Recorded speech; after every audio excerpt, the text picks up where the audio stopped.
Pajai itu, tak seperti biasanya. Suasana rumah Dimas Teresa tegang sejak matahari mulai menyinari halaman.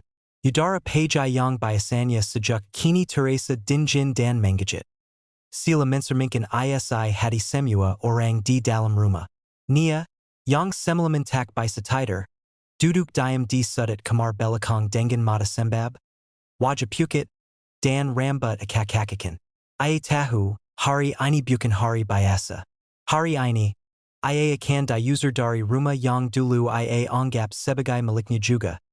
Tempat di mana ia dulu menerima cinta, kepercayaan, dan perlindungan, namun kini berubah menjadi tempat penuh penghakiman.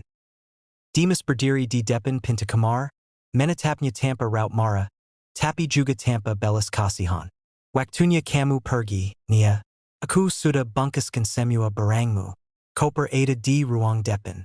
Aku enggak akan memanggil warga atau bikin keributan. Aku cuma minta satu.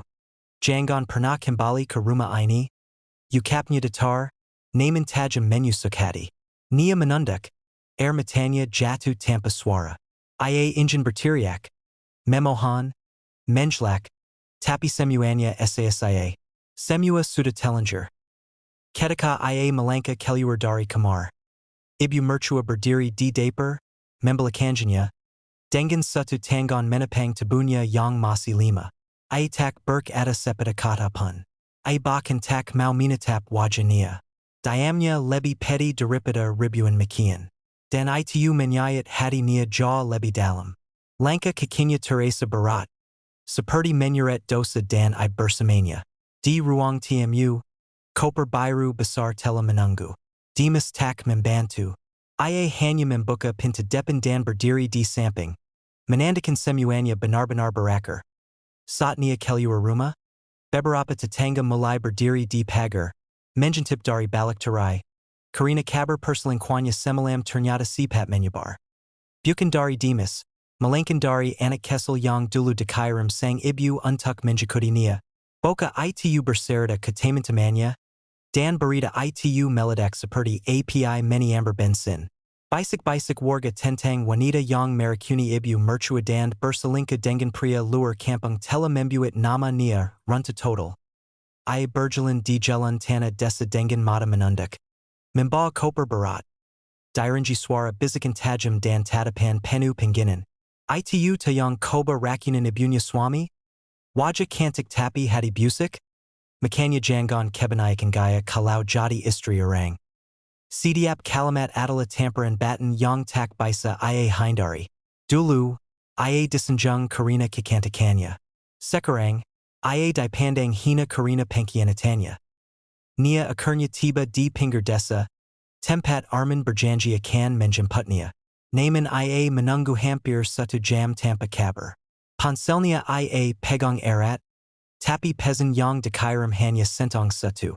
Tak ada panggilan masuk. Tak ada suara motor datang. Tak ada Arman. Dalam hitungan jam, hidupnya berubah drastis. Dari istri sah, menjadi perempuan tak berumah. Dari wanita yang merasa disintai, kini ditinggal bahkan oleh pria yang katanya ingin hidup bersama. Ia duduk di atas koper. Menangis tersidu, tak tahu harus kemana. Orang tuanya sudah lama tinggal di luar kota. Dan ia malu untuk kembali dengan aib seperti ini. Ia menyadari bahwa semua yang ia bangun bersama Arman bukanlah cinta sejati, melainkan nafsu semu yang kini telah menggabisi segalanya. Cinta, kehormatan, dan masa depan di kejauhan. Dimas berdiri di samping pohon besar, melihat dari jauh dengan mata berkakak. Ia tak membenci, tapi ia juga tak akan kembali. Baginya luka ini terlalu dalam. Ia hanya berharap, dari sini, hidup bisa berjalan kembali, meski because luka akan terus menjengkelkannya bahwa kepercayaan adalah hal paling mahal dalam sebuah rumah tangga. Beberapa hari telah berlalu sejak Nia diusir dari rumah. Desa yang dulu menjadi tempatnya, berteduh kini Teresa seperti dunia, asing yang penuh dengan bayang-bayang penyesalan. Ia tinggal di sebuah rumah kecil milik sepupu jauhnya di desa sebelah, jauh dari pusat keramaian, jauh dari wajah-wajah yang selalu menatapnya dengan henan. Setiap malam, Ia terjaga dalam gelap, menatap langit atap riyat sambil menangis diam. Pikiran tentang Dimas, ibu mertuanya, dan kebodohan yang ia lakukan bersama Arman mengancui setiap jengkel kesadarannya. Sementara itu, Arman tak pernah muncul. Nomornya tidak aktif, rumah kontrakan yang katanya sudah ia siapkan ternyata tak pernah ada. Rupanya, setelah mengetahui bahwa hubungan mereka terungkap dan semua aib telah terbuka, Arman memulai kabar. Meninggalkan nia sendirian dengan dosa dan kehancuran yang mereka ciptakan bersama. Ia tak pernah benar-benar mencintai nia. Yang ia inginkan hanya tubuh dan kesempatan untuk mengambil wang. Dan ketika semua itu tak lagi bisa ia manfaatkan, ia menghilang seperti debu tertiup angin. Nia mulai jatuh ke dalam jurang kehancuran mental. Ia kehilangan arah. Tak ada lagi tujuan hidup yang jelas. Ia ingin pulang ke orang tuanya, tapi rasa malu dan takut dihakimi membuatnya mengurung diri. Di desa barunya, orang-orang pun mulai mendengar kabar tentang siapa dirinya. Tatapan aneh dari warga membuatnya enggan keluar rumah. Ia kehilangan segalanya. Cinta, kepercayaan, kehormatan, dan bahkan identitasnya sebagai seorang istri dan menantu di sisi lain. Dimas perlahan mencoba bangkit. Meskipun hatinya hancur, ia memulai untuk tidak membiarkan luka itu membesar. Ia fokus kembali ke sawah, menanam padi dan membersihkan kebun yang sempat terbengkalai. Ibu Dimas yang sempat jatuh sakit pun perlahan pulih. Ia kini duduk setiap pagi di teras, menanan tekar sambil menjelas cooking peliharaan kesel mereka. Rumah yang dulu sunyi dan penuh ketegangan kini mulai kembali tenang. Meski bekas luka bilam sepenuhnya hilang, kedamaian mulai tumbuh perlahan. Suatu hari, saat Dimas sedang menyiram kebun, seorang tetangga datang membawa surat. Surat itu ditulis tangan oleh nia. Isinya penuh air mata, permohonan maaf, dan penyesalan yang mendalam. Ia mengaku bersalah, menyesal telah terbawa nafsu, dan merusak rumah tangga yang dulu seharusnya ia jaga. Ia tidak meminta untuk kembali. Ia hanya meminta dimaafkan, agar beban dosanya sedikit lebih ringan. Dimas membaca surat itu berulang kali, lalu membakarnya. Bukan karena marah, tapi karena ia memulai untuk tidak menyimpan masa lalu. Ia tahu, maaf adalah pintu yang harus dibuka agar dirinya bisa benar-benar bebas dari luka. Namun memaafkan bukan berarti menerima kembali. Ia memaafkan nia dalam hati, tapi hidupnya tak lagi untuknya. 2 tahun kemudian, Dimas dikenal sebagai pria tangguh yang tetap setia merawat ibunya dan menjaga ladang keluarga. Ia membuka pelatihan pertanian kesel bagi anak-anak muda desa agar tak semua lari ke kota. Rumahnya tak pernah lagi dipenuhi konflik, hanya suara kanda ibu dan kakao burung di pagi hari. Sedangkan nia, hidup dalam bayang-bayang kesalahan yang tak bisa dihapus. Ia bekerja di sebuah warung kesel, menerima upah harian, dan hidup dalam keheningan yang ia ciptakan sendiri.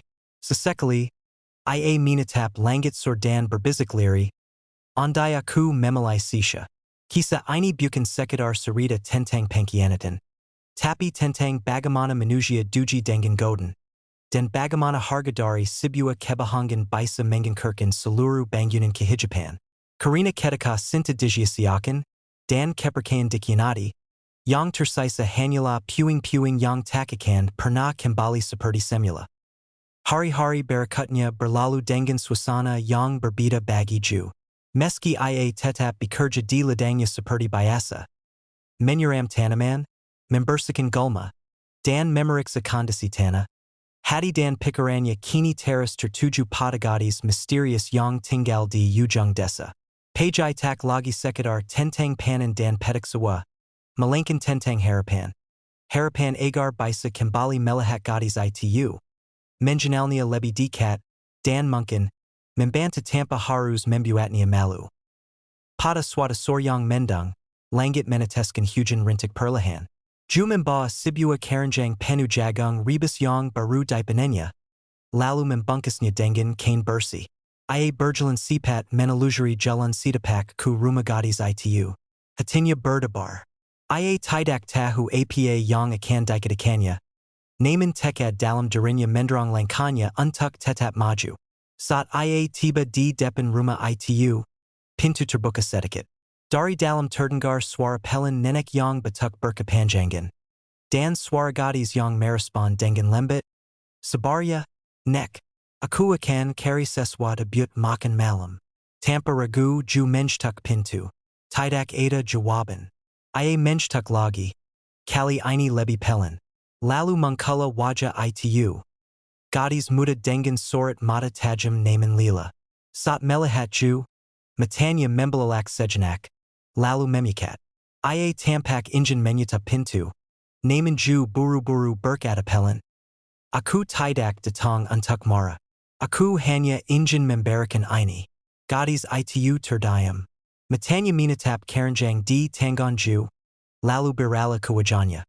Hening sejenak menyelimuti mereka. Hanya diselingi suara hujan yang jatuh di atap rumbia. Setelah beberapa detik yang terasa sangat panjang. Gadis itu membuka pintu lebih lebar. Masuklah. Kalau memang tulus. Aku tak akan menggesermu. Ukapnya liri? Giue masuk, menyerangkan keranjang di sudut ruangan. Dan melihat lebih dekat sosok nenek yang terbaring 5 di atas tikar. Rumah itu sangat sederhana. Dinding tanah liatnya mulai retak. Dan atapnya bokar di beberapa titik.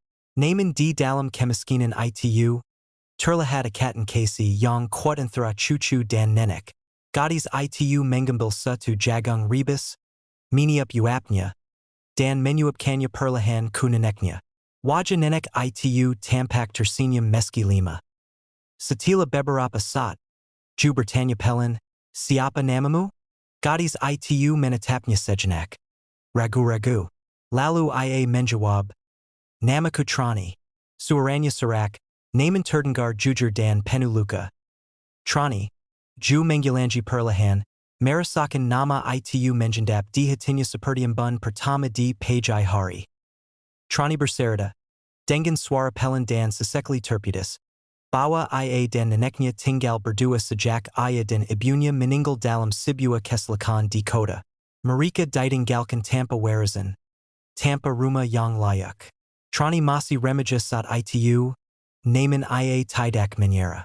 Ia membawa neneknya kembali ke desa ini, tempat asal ibunya, dan hidup sedenya dari hasil mengumpulkan sisa sayuran pasir, daun liar, dan terkadang, ia memetik jagung dari ladang orang tanpa izin, seperti yang ia lakukan pada ladang Giue. Namun hari itu Tr.an menangis. Bukan karena rasa bersalah semata, melainkan karena untuk pertama kalinya, seorang datang bukan untuk menghakimi, tetapi untuk memahami. Dan di hadapan gadis yang selama ini ia pikir sebagai pencuri, Giue justru melihat seorang yang luar biasa kuat, penuh kasih, dan tulus. Di matanya, Tr.an adalah cerminan dari keberanian dan kasihan. Saat hujan berhenti dan langit mulai memudar menjadi kilam, Giue berdiri dan berkata lembut, kamu tidak perlu mencuri lagi. Jika kamu butuh makanan, butuh teman, atau butuh harapan, datanglah ke ladangku, bukan sebagai pencuri, tapi sebagai tamu yang aku tunggu. Wajah Tr.an merah menahan tangis, tapi ia mengangguk. Hari itu, bukan hanya jagung yang berpindah tangan, tapi juga hati yang mulai terbuka. Dua jiwa yang pernah terasing, kini mulai saling mengenal dalam kehangatan yang belum pernah mereka rasakan. Sejak pertemuan di tengah hujan itu, hubungan antara Giue dan Tr.an mulai tumbuh perlahan. Seperti tunas jagung yang baru menembus permukaan tanah. Tr.an, yang awalnya menjaga jarak dan selalu merasa bersalah, mulai mengizinkan dirinya tersenyum ketika Giue datang berkunjung. Meski sederhana, kedatangan Giue selalu membawa sesuatu. Bukan hanya sekantong makanan, tetapi juga semangat baru, cerita-cerita hangat, dan harapan yang selama ini lenyap dari rumah kecil mereka. Setiap sore, Giue mulai menyisihkan waktu dari pekerjaannya di ladang untuk membantu Tr.an dan neneknya. Ia memperbaiki atap rumah yang bocor, membersihkan halaman dari semak liar, bahkan membuatkan rak sederhana untuk menyimpan makanan. Di mata Tr.an, Giue adalah kahaya yang datang ketika hidupnya sedang dalam gelap yang nyaris total. Namun, di balik senyum manis dan keramahan Tr.an, tersimpan rasa takut yang tidak bisa ia sembunyikan. Tr.an merasa dirinya tidak layak menerima semua kebaikan itu. Ia pernah mencuri dari ladang Giue. Sesuatu yang dalam hatinya sendiri masih terasa sebagai kesalahan besar. Kenapa kamu begitu baik padaku? Tanyanya suatu hari, saat mereka duduk di bawah pohon mangga tua sambil menatap langit jinggasnya. Giue menali, lalu menjawab pelan namun mantap. Karena kamu tidak jahat, Tr.an. Yang jahat adalah kita. Tapi kamu memulai bertahan. Bukan menyerah. Kalimat itu menembus hati Tr.an lebih dalam daripada yang bisa ia bayangkan. Ia menunduk, menggenggam ujung kerudungnya. Dan untuk pertama kalinya merasa bahwa ia pantas disintai. Tapi saat perasaan itu mulai tumbuh. Bisikan keraguan juga ikut muncul. Ia takut kehilangan. Ia takut jika kebaikan itu hanya sementara. Ia takut jika hidup kembali merenggut apa yang baru saja ia rasa.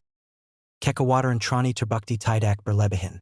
Di desa itu, kabar menyebar lebih cepat dari angin. Warga mulai membicarakan ketekunan antara Giue, petani muda yang disegani. Dengan gadis miskin yang pernah diketahui mengambil jagung tanpa izin. Apa Giue tak tahu siapa dia sebenarnya? Gumam beberapa orang di warung kopi.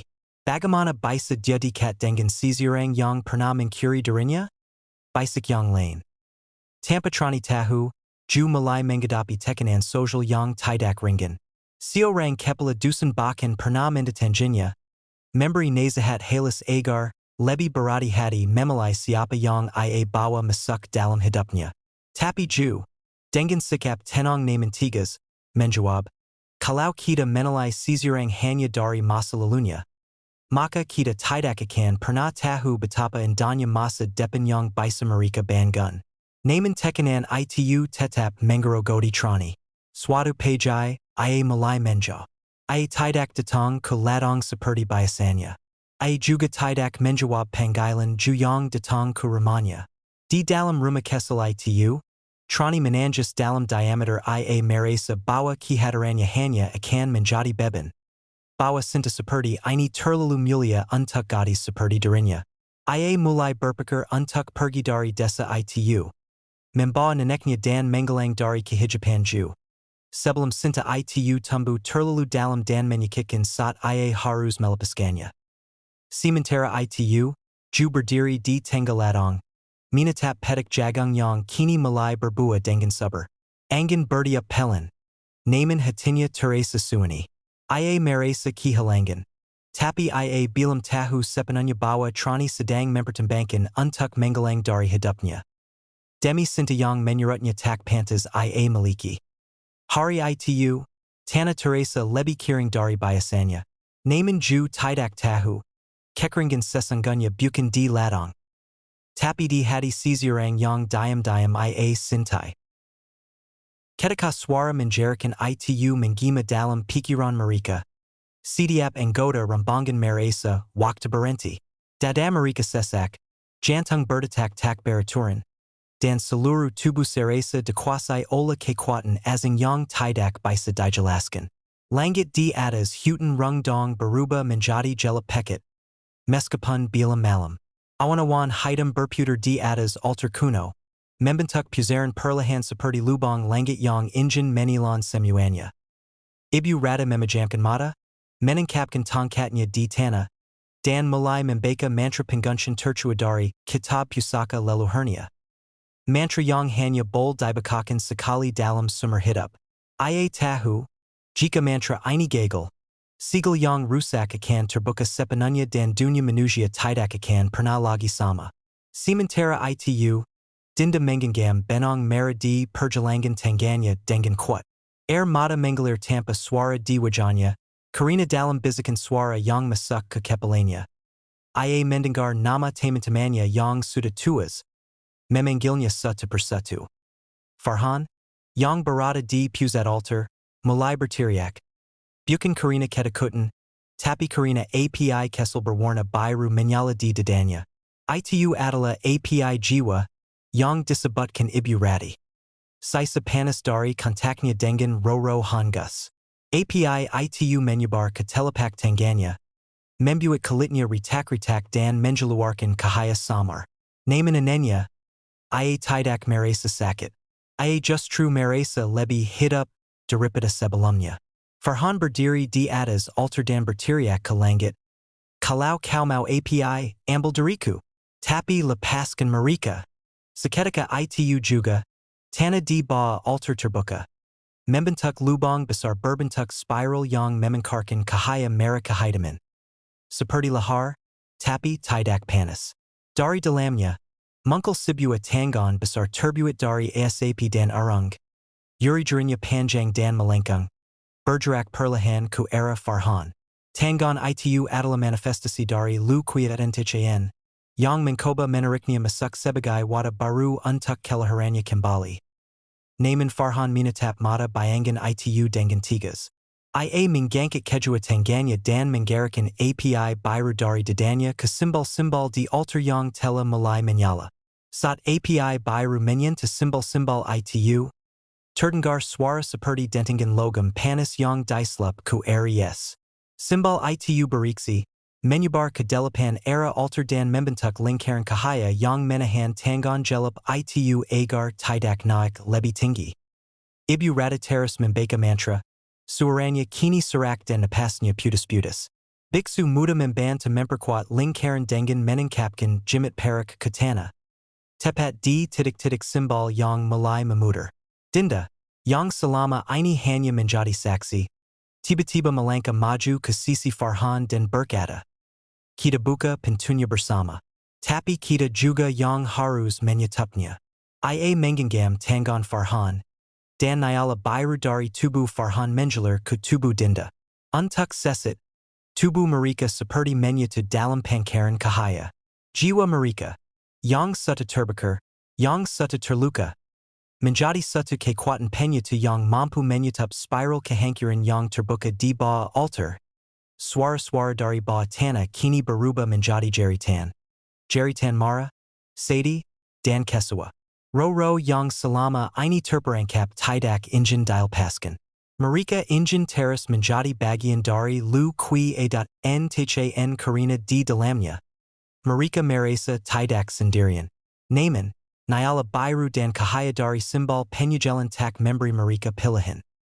Satu persatu, bayangan hitam yang melayang di sekitar altar terbakar habis oleh API cahaya. Tanah berhenti bergetar. Lubang spiral itu menjusol. Dan akhirnya, tangan besar dari kegelapan itu menggelang. Berubah menjadi debu arung yang ditiup angin dan lenyap ke langit gelap. Tubuh Farhan dan Dinda jatuh bersama. Benang merah di tangan mereka putus. Namun wajah mereka damai. Mereka tidak meninggal, tapi tidak sadarkan diri. Sila jiwanya masih dalam perjalanan kembali dari batas dunia roh. Ibu Rati jatuh terduduk, matanya basah, dan suaranya bergetar saat berkata, "Pintu telah tertutup, tapi tak pernah sepenuhnya. Para penjaga arung telah menggelang." Altar kuno mulai mereka perlahan dan runtuh menjadi debu. Simbol-simbol itu padam satu persatu. Dan hutan, untuk pertama kalinya setelah ratusan tahun, menggembuskan napas panjang. Angin bertiup perlahan, membawa bau dedanan segar dan tanah basah. Sebuah pemulihan perlahan dimulai. Namun sebelum rombongan meninggalkan jantung hutan, biksu muda melihat satu hal terakhir yang membuatnya menggigil. Di salah satu batu altar yang tak hancur, simbol kekuatan Tr.an berubah, bukan menggelang, tapi membentuk barisan baru dalam huruf-huruf kuno yang jika diterjemahkan, berbunyi,